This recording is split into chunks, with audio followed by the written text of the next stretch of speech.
இந்த வேளையிலேயும் இந்த புனித வெள்ளி அன்று தேவனுடைய சமூகத்திலே வந்திருக்கிற நாம் யாவரும் ஆண்டவரை நோக்கி பார்ப்போம். நமக்காக சிலுவையில் அறையப்பட்ட இயேசு இந்த நாளிலேயும் நம்மிடத்திலே விரும்புகிற காரியங்கள் என்ன, அவர் நம்மோடு பேச விரும்புகிற காரியங்கள் என்ன என்பதை கேட்கும்படியாக வந்திருக்கிற நாம் ஒவ்வொருவரும், ஆண்டவரே என்னோடு பேசும், உடைய சத்தத்தை கேட்க கர்த்தர் எங்களுக்கு கிருபை தாரும், அதன்படி செய்ய எங்கள் ஒவ்வொருவரையும் பலப்படுத்தும் என்று சொல்லி தேவ சமூகத்திலே நம்ம ஒப்புக் கொடுப்போம். அன்பின் தகப்பனே, வந்திருக்கிற ஒவ்வொருவரையும் நீர் இப்போது பலப்படுத்துகிறதற்காக நன்றி ஐயா. எங்களோடு உடைய வார்த்தைகளை கொண்டு பேசும். இயேசு கிறிஸ்துவின் நாமத்தில் ஜெபிக்கிறோம் ஜீவனுள்ள நல்ல பிதாவே. இந்த வேளையிலேயும் முகவுரை பிரசங்கத்திற்காக எடுத்தவர்கள் வாசிக்கலாம். லூக்கா 23:28. லூக்கா 23:28 வசனம்.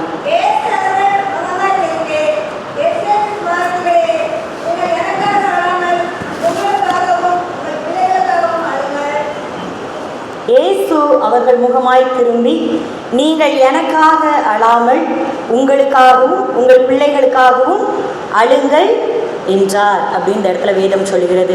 இது எப்போ ஆண்டவர் சொல்கிறார் என்று சொல்லும்போது, நம்ம பெரிய வாரத்திலே ஏற்கனவே தியானித்தோம். ஆண்டவரை சிலுவையில் அறையும்படியாய் அந்த பார சிலுவையை அவருடைய தோளின் மேலே வைத்து அவரை சுமக்கும்படியாய் போர்ச்சேவகர்கள் தள்ளி கொண்டு வரும்போது அவர் அடிக்கப்பட்டது நிமித்தமாய் அவர் விழுகிறார், தன்னுடைய சிலுவையை தூக்கி கொண்டு சுமக்கிறார். இதை பார்த்து கொண்டு வருகிற ஸ்திரீகள் இயேசுவை பார்த்து அழுகிறார்கள். அப்போ ஆண்டவர் திரும்பி சொல்கிறார், நீங்கள் எனக்காக அழாமல் உங்களுக்காகவும் உங்கள் பிள்ளைகளுக்காகவும் அழுங்கள் என்று சொல்கிறார். ஒருவேளை அந்த பெரிய வெள்ளிக்கிழமையில ஆண்டவரை தேடி நம்ம வந்திருக்கிறோம், வருஷந்தோறும் ஆசரிக்கிறோம், அதனால வந்திருக்கிறோம். 8 பிரசங்கம் கேட்கணும், கஷ்டம்தான் சில பேர் வந்திருக்கிறோம். 8 பிரசங்கம் மூலமாய் கர்த்தர் என்ன பேச போகிறார் என்ற காரியத்தோடு நம்ம வந்திருக்கிறோம். ஆனால் இந்த நாள் எதற்காக என்பதை நாம் முதலாவது அறிந்து கொள்ளணும். எதற்காக என்றால், மரித்து போன, நமக்காக மரித்த இயேசு கிறிஸ்துவை, நமக்காக சிலுவையில் அறையப்பட்டு ஜீவனை விட்ட இயேசு கிறிஸ்துவை நோக்கி பார்த்து அழுறதுக்காக இல்லை. அவர் யாருக்காக அழுதார், அவர் தன் ஜீவனை விட்டார், யாருக்காக தன்னுடைய உயிரையே விட்டு மரித்தார் என்பதை சிந்தித்து பார்க்க தான் இந்த நாளில் நம்ம வந்திருக்கிறோம். அதான் வேதம் சொல்லுகிறது, எனக்காக நீங்கள் என்ன பண்ண வேண்டாம், ஆண்டவரே சொல்லிட்டார். பெரிய வெள்ளியில் நான் ஆண்டவரை நினச்சி அழுதேன்னு யாரும் என்ன பண்ணக்கூடாது, சொல்லப்படாது. ஆண்டவரை அடிச்சுட்டாங்களே, ஆண்டவரை சிலுவையில் தொங்க விட்டாங்களே, ஆண்டவரை எதுக்கும் நீங்கள் என்ன பண்ண வேண்டாம், அழ வேண்டாம். யாருக்காக அழுங்க, உங்களுக்காக அழுங்க. அழகான இந்த நம்ம விடியற்கால ஆராதனையில ஜெபிக்கும் போது தியான ஆலயம் புஸ்தகத்திலே அந்த எழுதியிருந்த, அவர் அழகாக எழுதியிருந்தார் அந்த எழுத்தாளர்.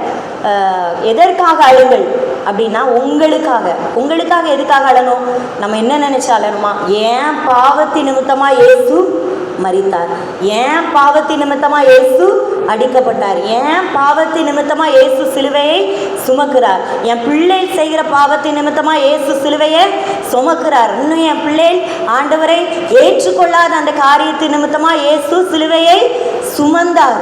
அந்த பாரம் இன்னைக்கு என்ன வரணும், நமக்குள்ள வரணும். ஆண்டவர் அடிக்கப்பட்டார், நொறுக்கப்பட்டார், ஜீவனையே கொடுத்தார். ஆனால் ஆண்டவர் சொல்கிறார், அந்த நாளில் நீ என்ன குறித்து என்ன பண்ண வேண்டாம், அழ வேண்டாம். நீ அழ வேண்டியது உனக்காக, உன்னுடைய பிள்ளைகளுக்காக, உன் ஆத்மாவுக்காக, உன் பிள்ளைகளுடைய ஆத்மாவுக்காக இந்த நாளில் என்ன பண்ணணும், அழுணும். 7 வார்த்தைகளையும் கேட்டுவிட்டு கடந்து போயிடாதீங்க. எந்த காரியத்தில் நம்மளையும் நம்ம பிள்ளைகளையும் ஆண்டவருடைய கரத்தில் சரண்டர் பண்ணணுமோ இன்னைக்கு சரண்டர் பண்ணணும். இந்த ஒரு உறுதியோடு இந்த நாள் ஆண்டவரை 7 வார்த்தைகளையும் கேட்கும்போது, ஆண்டவரை நீங்கள் எனக்கு என்ன செஞ்சீங்கன்னு கேட்கும்போது அந்த அன்பு என் இருதயத்தை நிரப்பணும். அந்த அன்புக்குள்ளே என்னையும் என் பிள்ளைகளையும் நான் ஒப்பு கொடுத்து ஜெபிக்கணும். நீங்கள் வேதத்தை பார்க்கும்போதே இப்போ நம்ம வாசித்த வசனத்தை கூட பார்த்தோன்னா, ஏசாயா 53 அதிகாரத்தில் அழகாய் வேதம் சொல்கிறது, ஆண்டவர் எதற்காக அடிக்கப்பட்டார், நம்முடைய மீறுதல்கள் நிமித்தம், நம்முடைய அக்கிரமங்கள் நிமித்தம், நமக்கு சமாதானத்தை உண்டு பண்ணும் ஆக்கினைக்காக. 4ஆம் வசனத்தை பாருங்க, நம்முடைய பாடுகளுக்காக, நம்முடைய துக்கங்களை அவர் என்ன பண்ணி கொண்டார், சுமந்து கொண்டார். இதில் எதிலையாட்டி இயேசுக்காகன்னு வருதா, அவருக்காக அவர் அடிக்கப்பட்டாரா? எனக்காக. சொல்லுங்க, யாருக்காக அடிக்கப்பட்டார்? எனக்காக. அதுக்கு தான் சொல்லுது, நம்முடைய அக்கிரமத்துக்காக, நமக்காக, நம்முடைய மீறுதலுக்காக.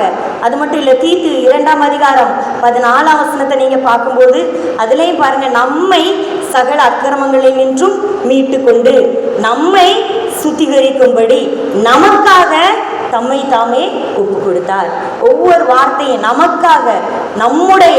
அப்போ நீங்க செய்தியை கேட்கிற ஒவ்வொருத்தரும் என்ன பண்ணணும்? ஆண்டவர் அடிக்கப்பட்டது எனக்காக, ஆண்டவர் ஜீவனை கொடுத்தது எனக்காக. ஒருவேளை குருத்தோட தொங்கிட்டு இருக்கு, எப்பவுமே இது முன்ன நாள் எடுத்துருவோம். ஆனால் இன்னைக்கு வரும்போது எனக்கு இதை பார்க்கும்போது தோணுச்சு, போன வாரம் இதே நேரத்தில் ஆண்டவரை தூக்கி வச்சு என்ன பண்ணிட்டு இருந்தாங்க? கொண்டாடி கொண்டிருந்த ஜனங்கள், ஸ்தோத்திரம் சொல்லி கொண்டிருந்த ஜனங்கள். ஏன் ஆண்டவர் அப்படியே ராஜாவாயி நம்மளை மீட்டிருக்கலாம் தானே? அப்படிதான் இன்னைக்கு நிறைய வாலிபர்கள் இயேசுவை அறியாதவங்க நினைச்சிட்டு இருக்காங்க. ஆண்டவர் தம்முடைய வல்லமையை காமிச்சு அன்னைக்கு நமக்கு ரட்சிப்பை உண்டு பண்ணியிருக்கலாம் இல்லைன்ட்டு. இல்லை, அவர் அதற்காக வரல, தான் ஜீவனை கொடுத்து என் ஜனங்களை மீட்க முடியுங்கிறது ஆண்டவருக்கு தெரிந்ததுனால தம்முடைய ஜீவனை கொடுக்கும்படியாய் தம்மை தாமே தாழ்த்தி. ஏன்னா அன்னைக்கு பிள்ளைங்களுக்குள்ள என்னது? அடிக்கப்பட்டமே கோலை. எல்லா பிள்ளைங்களுக்குள்ளும் இருக்கா? கிறிஸ்தவ பிள்ளைங்களுக்கு VBS எடுப்போம், சண்டே கிளாஸ் எடுப்போம். பிள்ளைகளே என்ன சொல்லுது? அடித்தா திரும்ப அடித்தாதான் என்னது? நம்ம வீரன் கேட்டுட்டு வந்தால் போல. இந்த சிந்தை தான் நமக்குள்ள இருக்கு. அதனால் இயேசு கிறிஸ்துவை இன்னைக்கு அநேகர் ஏற்றுக்கொள்ள மறுக்கிறதுக்கு ஒரு காரியம் இந்த சத்தியத்தை அறியாதது தான். அவர் அடிக்கப்படணுங்கிறது தான் பிதாவினுடைய தீர்மானம். மனுஷ ரத்தம், பரிசுத்தமான ஒரு மனுஷ ரத்தம் மனுஷனுக்காக சிந்தப்படணும். ஆட்டினுடைய ரத்தம் போதாது, கடாவினுடைய ரத்தம் போதாது, காளையினுடைய ரத்தம் போதாது. அதனாலதான் தெய்வகுமாரனா இறங்கி வந்து, இயேசுவே மனுஷனா இறங்கி வந்து அவருடைய ரத்தத்தை கொடுத்து நம்மை மீட்டார். ஹல்லேலூயா, ஹல்லேலூயா. இன்னைக்கு அந்த மீட்பின் நாளை நம்ம என்ன பண்ணணும்? கொண்டாடணும். ஆண்டவர் எனக்காக சிலுவையில அடிக்கப்பட்டார், சிலுவையில் அடிக்கப்பட்ட இயேசு எனக்காகவே அதை செய்தார் அப்படின்னு என்ன பண்ணணும்? நம்ம நாளில் ஆண்டவரிடத்தில் அறிக்கையிடுவோம். அப்படியே கண்களை மூடி தேவ சமூகத்தில், ஆண்டவரே நீர் எனக்காக அடிக்கப்பட்டீர். இந்த ஒரு வார்த்தைன்னு சொல்லுங்க. ஆண்டவரே, ஒருவேளை அந்த பெரிய வெள்ளிக்கிழமை ஆராதனைக்குள்ள வரும்போது இயேசு அடிக்கப்பட்டுட்டாரு, நான் ஏதோ ஆண்டவரே இன்னைக்கு சிலுவையில் அரைஞ்சிட்டாங்க, ஆண்டவரே நொறுக்கப்பட்டுட்டார். ஆண்டவர் மேலே நீங்கள் ஒன்றும் கரிசனை காட்ட வேண்டாம். அவர் உங்கள் மேலே கரிசனை உள்ளவராக இருக்கிறார்.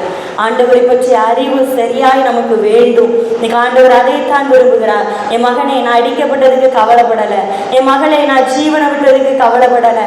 என்னுடைய ஒரே கவலை, உனக்காக நான் மரிச்சேனே, உனக்காக என் ஜீவனை விட்டேனே. இன்னைக்கு என் பிள்ளை என் அன்பை புரிந்து கொண்டதா? என் பிள்ளை ஜீவனை கொடுத்தேனே, அந்த அன்பை புரிந்து கொண்டதா? ஒருவேளை ஒரு மனுஷன் நமக்காக ஒரு நாள் அடிக்கப்பட்டா அவர் மேல எவ்வளவு அன்பா இருக்கும், அவருக்காக நம்ம என்னெல்லாம் செய்யறோம் வைராக்கியம் கொண்டு. எனக்காக அன்னைக்கு பேசினாங்க, அந்த இடத்துல எனக்காக நின்னாங்க, நம்ம நிக்கிறோமே. ஆனா ஆண்டவர் இன்னைக்கு உங்களுக்காக எனக்காக ஜீவனையே கொடுத்திருக்கிறாரு. அந்த இயேசுவுக்காக இந்த நாளில் உங்க இருதயத்தை ஒப்பு கொடுத்துருங்க. ஆண்டவரே, நீங்க எனக்காக அடிக்கப்பட்டீங்க, என் பிள்ளைகளுக்காக அடிக்கப்பட்டீங்க. நம்ம பிள்ளைகளை ஒப்பு கொடுங்க, சந்ததியை ஒப்பு கொடுங்க. ஆண்டவரே, இந்த நாளிலே என் பிள்ளைகளும் நானும் அந்த பாக்கியத்தை பூரணமாய் சுதந்திரித்துக் கொள்ள கர்த்தர் எங்க ஒவ்வொருவருக்கும் கிருபை செய்யும். இயேசு கிறிஸ்துவின் நாமத்தினாலே அந்த பாக்கியத்திற்குள்ளே எங்களை நடத்துகிற இயேசு கிறிஸ்துவுக்கு நன்றி செலுத்தி ஜெபங்களை ஏறெடுக்கிறோம் நல்ல பிதாவே. ஆமென்.